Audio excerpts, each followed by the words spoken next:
Hello everyone, we are back, round 5 of the Paragon Games Ruby Open, and we have our winning in match, William Dyson, our youngest player in the tournament, on Red Green Energy versus David Jacquer on Esper Midrange. I'm Virginia and this is Jacob. Hi everyone.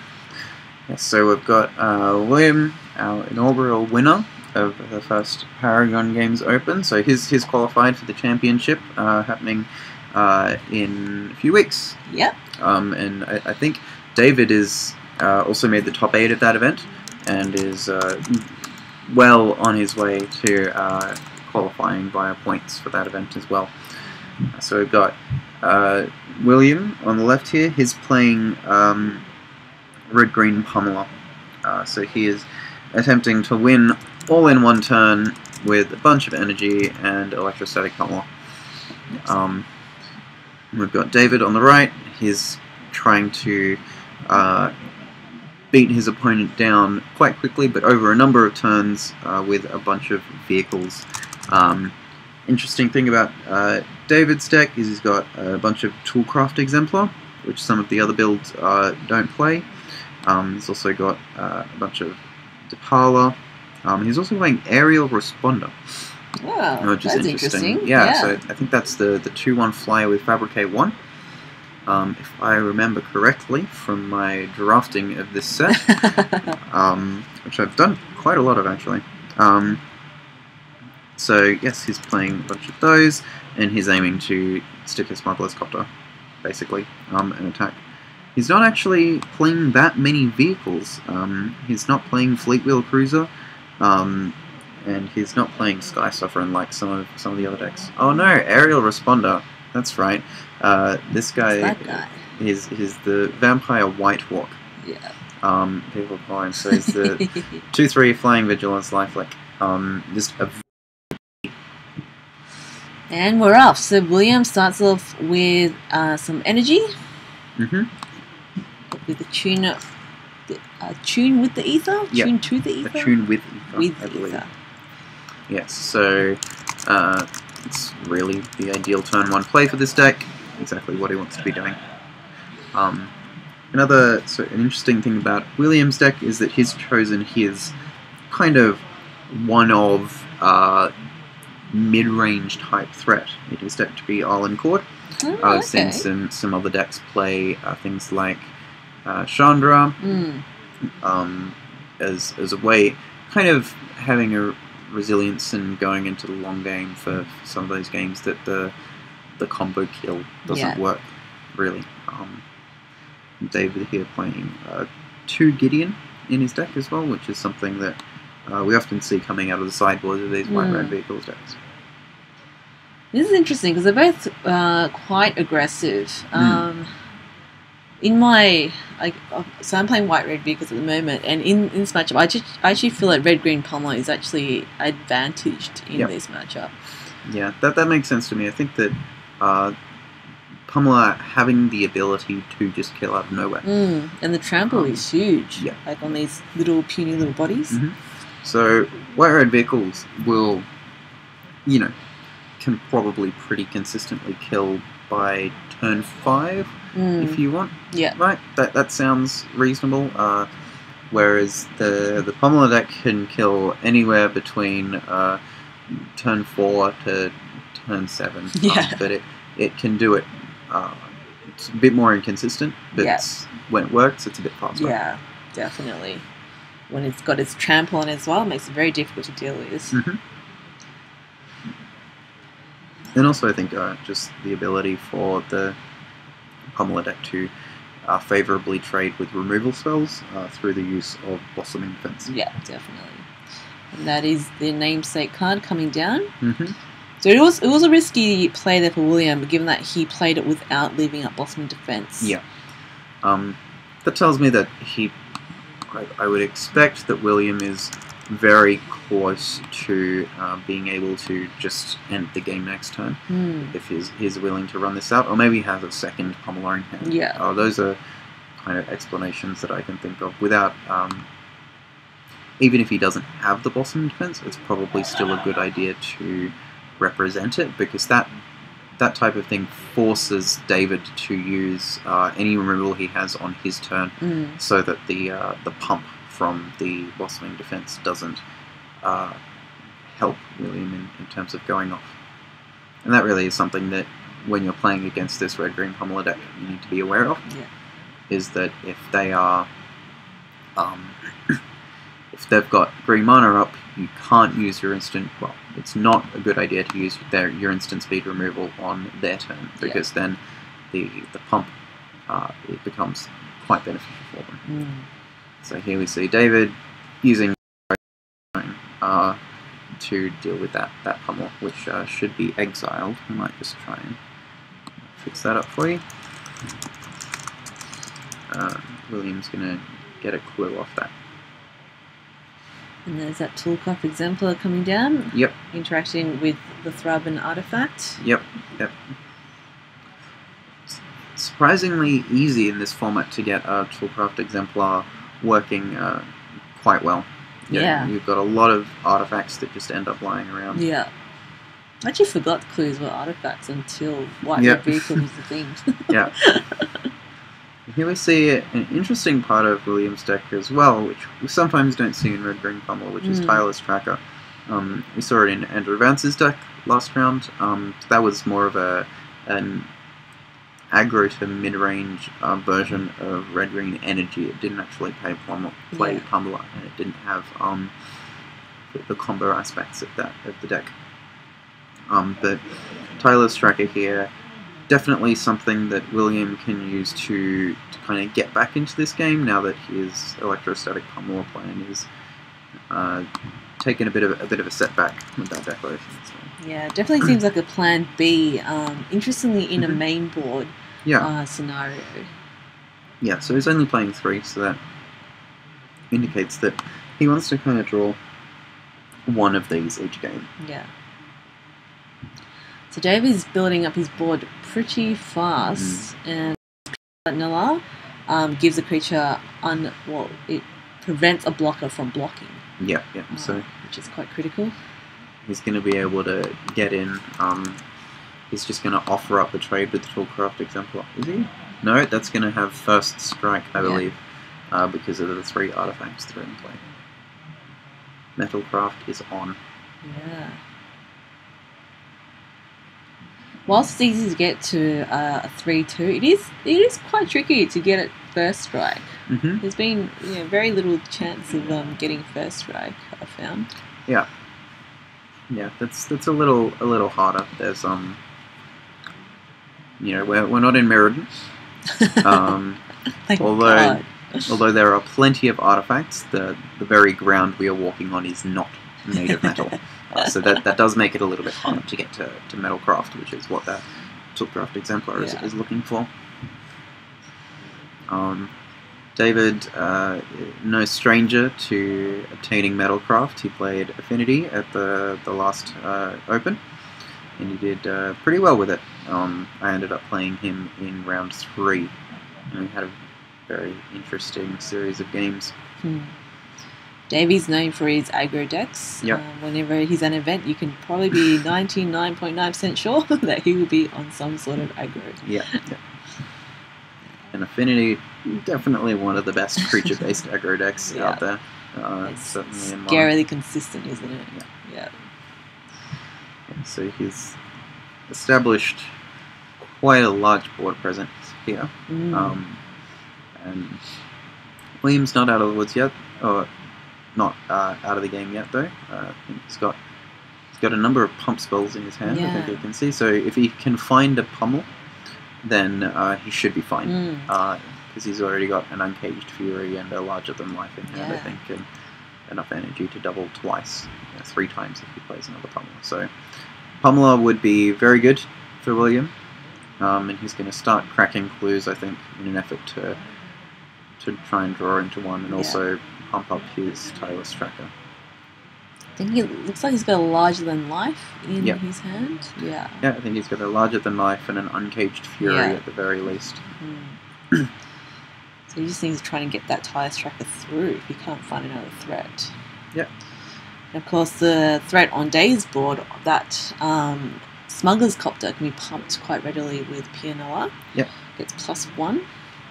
The Smuggler's Copter also just making sure that David can keep playing things. Yeah. So we see that aerial responder, I think, in David's hand. Yeah, so and I think there's a red removal spell there as well. Or it might be a veteran motorist.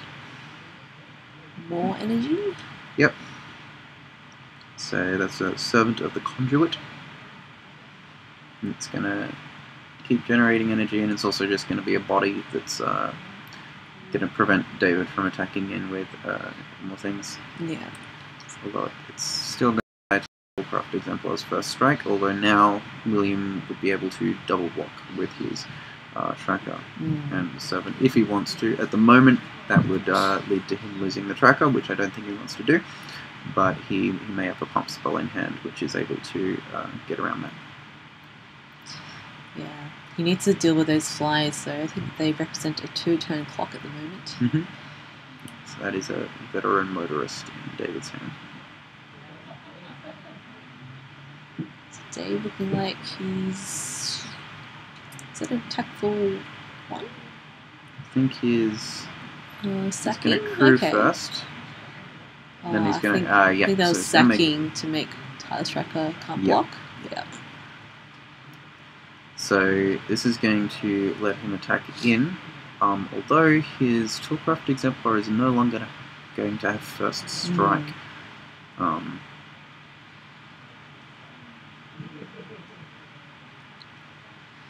Yeah, I find combat maths a bit tricky with crew. Yeah. So I think David here is just recognizing that he's actually quite close to having William dead. He just needs to get the copter, and he's also got veteran motorist in hand, which is going to be able to crew next turn.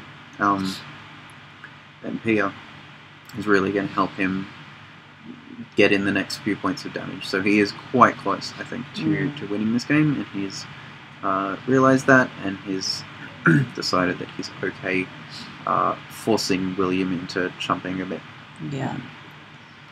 So which he's going to have to do. So if William blocks, he might choose to block Toolcraft. So he's taking 1, 2, 3, 4, 5, 6 with 2 pumps, 7, 8, 9, 10. Is that right? Yeah, so he can. David can pump twice, and he can give the copter, make the copter a 5/3. Yeah. Yep. So he can deal 8 damage this turn, regardless of where William blocks. So William does have to block.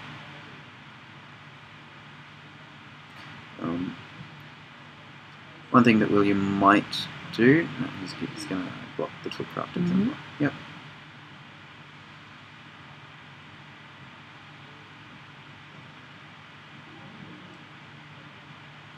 I think David's going to be okay with that. He's going to let that happen without pumping, and he'll probably play Veteran Motorist, and then he might draw a card.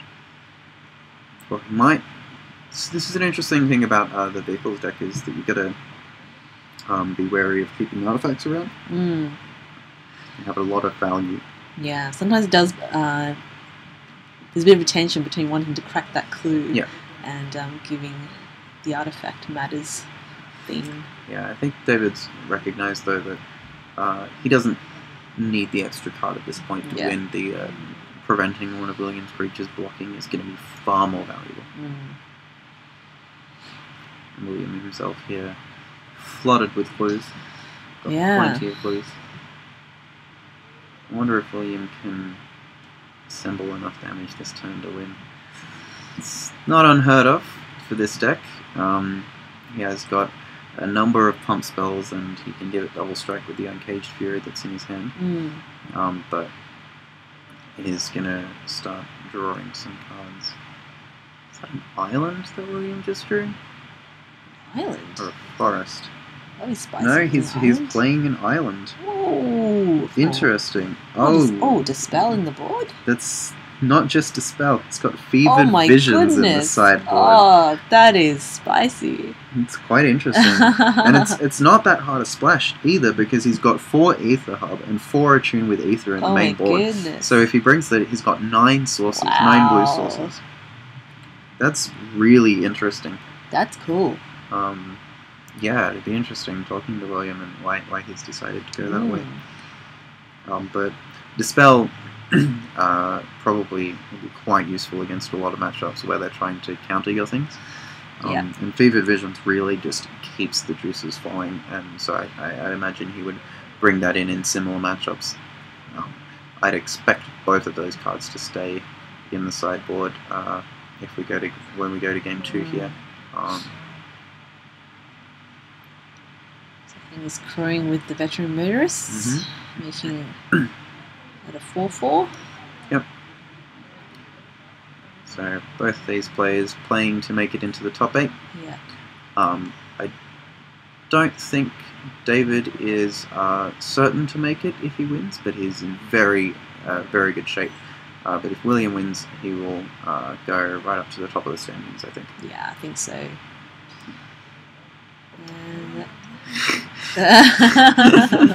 So I think that area responder should have been untapped because of the vigilance, but it doesn't matter. It's gonna do the job anyway, and David's gonna get there. And Dave's saying hi to the camera. Yeah. Both players having a lot of fun. They've both been here before, and I'm sure will be here in the future again. So we said William being the first winner of the Diamond Open a couple of months ago, and David also top 8ing, and he's had other success in the Paragon series as well. Yeah, and from memory, they played each other in semi-finals, I think, to get for William to win the finals of that one. Yep, I think so. We watched that. That was both players on a mono white yeah, that's build, right. so we had lots and lots of white in the top 8 of that. Just bring up each player's sideboard. Yep. We've got, this is Dave's. Yep, so I think here PNLR is potentially going to be something that he might be looking at bringing in. Actually, we sure that's David's? That's got green cards in it. That can't be David's, no. So David's sideboard is 2 Repel the Abominable, 2 Fragmentize, 3 Avacens, 2 Gideons, 3 Stasis Snare, Plains and a Mountain, and Sky Sovereign. Apologies, that is the right sideboard. Yeah, there we go. So I think David here might be bringing in some number of the Stasis Snare. That's something that you do really need to be able to keep the Pummeler's board clear. It's very important to make sure that you are on the offensive and that they don't have anything.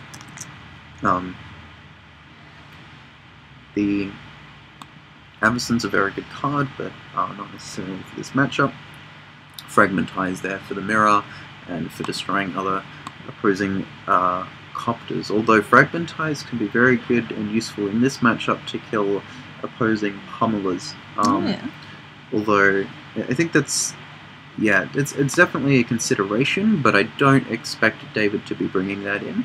I think it's a bit too much of a narrow answer that only really deals with one of the cards in William's deck. I'd agree with that. But certainly, Stasis Snare potentially Repel the Abominable. Let's bring up William's sideboard. Yep. So William, I don't really expect William to be changing game plans. I think that against the White-Red Vehicles deck, he still is going to be wanting to try and do that combo kill. Yeah. Unlike the earlier match we saw with Laura playing this one, where she really had to reconsider that plan because she was playing against the Black Red Madness deck, which just had far too much removal for that to be a viable option. Yeah, well, just a confirmation from the floor. Dave has taken out 2 Spirits, 1 Harness, and 2 Talias. He's bringing in 2 Stasis Snares and 3 Repel the Abomination. Yeah, the Abominable. So David respecting the possibility for a combo kill, which I think is fitting in. I think that William will be really trying to push for that in this. So I think the spicy blue sideboard tech will probably stay that in the sideboard, and probably won't be able to see that, which is a shame because it looks really cool. Yeah. I assume that comes in for control or control type. Yeah. Something matchups. that William might bring in this matchup is Key to the City. Oh yeah, that The one is on the true. sideboard. Yeah. This is a really interesting card. It's kind of looting, but it has some weird interactions. So it's a 2-mana artifact. You can tap it and discard a card to give a creature unblockable until the end of turn, up to 1 creature. And then at the beginning of your upkeep, whenever it becomes untapped, you can pay 2 mana if you do draw a card. Yeah. So if you look at this card over a turn cycle, what it does is you discard a card, you pay 2 mana, and you draw a card. Yeah. The interesting part about this, though, is that the unblockable feature can actually be really powerful in William's deck, which in some other ones is less powerful. But also just the drawing is obviously very good. It's a rummage effect, you discard cards to draw cards, and just filtering. And as we said, when you've got a deck that comes in 2 halves, like Pummeler, sometimes you've got far too many pump spells and just need to draw into a creature. Exactly. And sometimes you have far too many creatures and need to draw into a pump spell to end the game. It just kind of seems like a dream card for aggro, doesn't it? Yeah. It makes your dudes unblockable and it gives you card draw. Yeah. So William only playing one of these. I think he doesn't really want to just get as many creatures on the board as possible, and he doesn't want these hogging up his draw. And it is a very powerful card in certain situations. Yeah. But the tension of having to decide whether to pay the mana before you draw your card for your turn or draw the extra card, it's quite interesting. That I've played with this card a bunch in Limited, and it creates some interesting decisions. Yeah. So we'll see if Williams brought that in, and if so, how he decides to play that. And I assume it's even more of a tension in Constructed as well, because I also assume that most of the time this deck just kind of wants to tap out and leave mana up for pump spells, rather than the rummaging effect. Yep. So Key to the City is going to be really, really good if he starts to flood out at all. Yeah. But it is a very interesting card, and I think kind of a way of Wizards trying to get looting effects to be at the right power level for Standard, kind of, because we've seen with the recent Jace printing that straight up looting is far too powerful for Standard. It's just... Yeah. Especially when you tack it onto a Planeswalker. Yeah. But even some of those decks in Standard would actively try and stop their Jace from flipping. Like, some of them, you just want it to keep looting for days. And that's what you wanted out of the card. This one, there's a little bit more work that you need to do. But rummaging, still good. So Dave, apparently he said snap keep, and I can see why. Yep. This is the ideal first couple of turns for David. Let's get lightninged. Mm-hmm.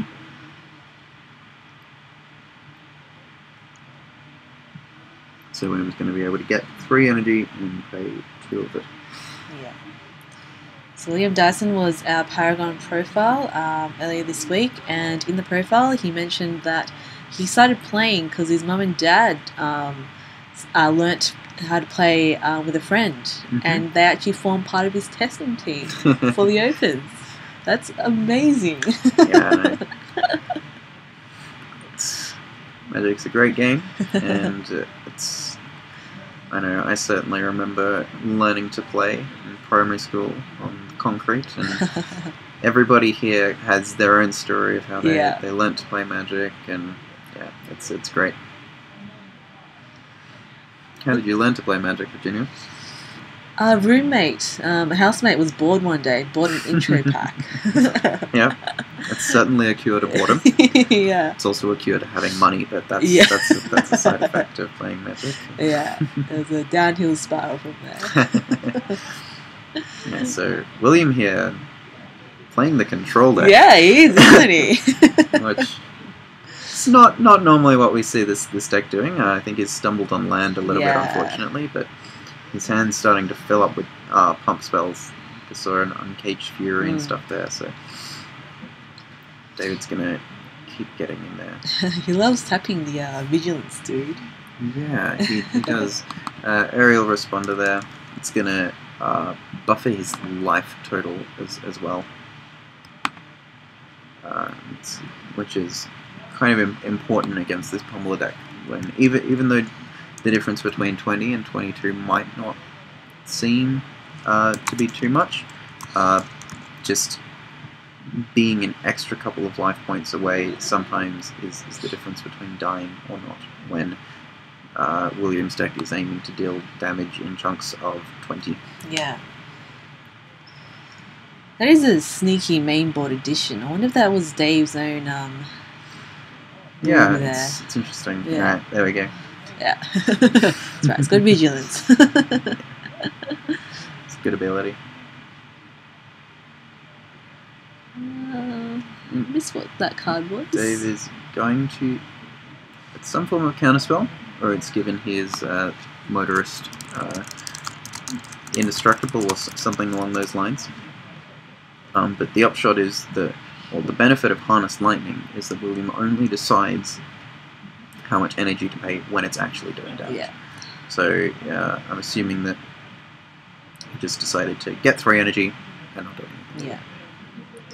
So the critical land finding. Yep. So it looks like William's played 2 of these lightnings already. Yep. Does he have that many more removal spells? I don't think so. So he's got 2 Harness Lightning main and 2 in the board. And I don't expect him to have brought in the ones in the board. Oh no, he must have, because he's played 3 Harness Lightnings so far, I think. It was Repeal the Abominable. Right. There's the card that Dave just played. Repel. Repel the Abominable. It's a mouthful. Repel the Abominable. It is certainly... There we go. Well, there we go. So this really does everything you want if it's the Pummeler deck. Yeah. It is protect my guys against your pump spells. It is protect me against your 24/24 double striker. It does a bunch of things. Yeah. Especially if William were to invest a lot of pump spells and resources in one attack, you can just effectively deal with all of them. Yeah. There's Pummel. And there really is no way in William's deck to deal with that aside from the Dispel in the board, which... You may or may not have brought it in. Yeah. So he does have a Pummeler though, and he does have some pump spells in hand. So David hasn't closed this out yet. I do see a declaration in his hand. Yeah, that's going to be good. Oh, it's actually got 2 declarations in his hand. Yeah. And that should be exiled. Yep, you need to, yep, there we go.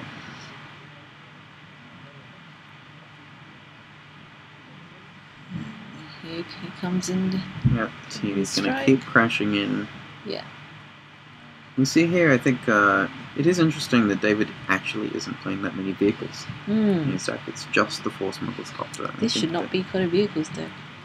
No, it's yeah. So he's really the only change is no Fleet Wheel Cruiser, right?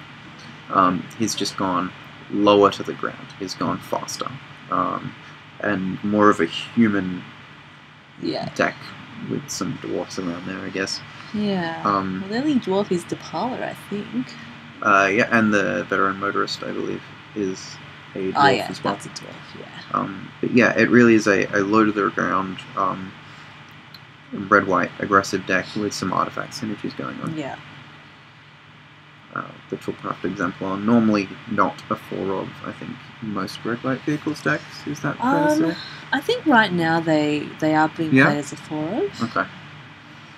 Selfless Spirits are the ones that you either see people play or you don't. Yeah, right.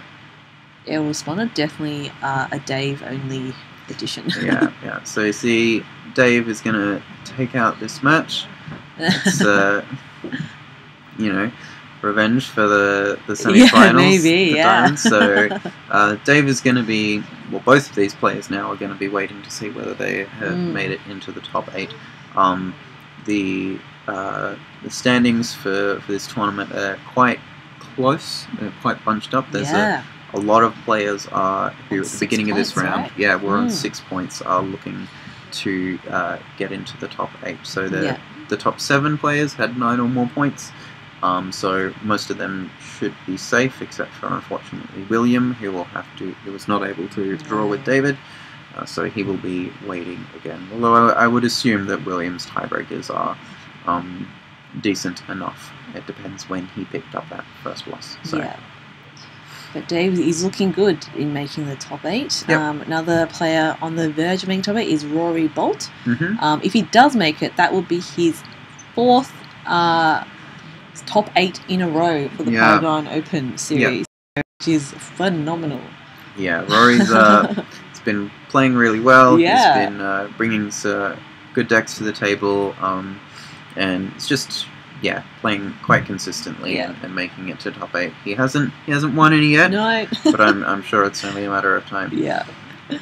Cool. So we'll bring you a live bringing of the standings, and we'll see you guys in a couple of minutes. I'm Virginia. Jacob. And see you guys later.